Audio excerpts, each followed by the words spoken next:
બાબા સાહેબ બીજા સમાજની અંદર જન્મ્યા હોત ને તો વધુ આગળ હોત. આનાથી ખરાબ, આનાથી બધી ટિપ્પણી, આનાથી ખરાબ કોમેન્ટ બાબા સાહેબ માટે બીજી કોઈ હોઈ ના શકે. આપણે શું કહીએ છીએ? બાબા સાહેબનો સમાજ કંઈક ઓછો છે. કારણ કે હું જાણું છું કે ડોક્ટર બી.આર. આંબેડકર એ પ્રતિભા જો જન્મી શકે તો આ સમાજની અંદર જ જન્મી શકે. કારણ કે ધરાવીણ ધાન ન નીપજે અને કુળવીન માંડું ન હોય એ ડાગર આંબેડકર જન્મે જેની માં ભીમા હોય.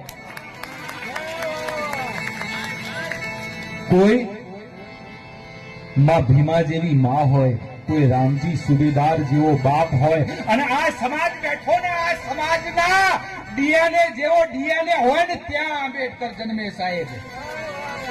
હા.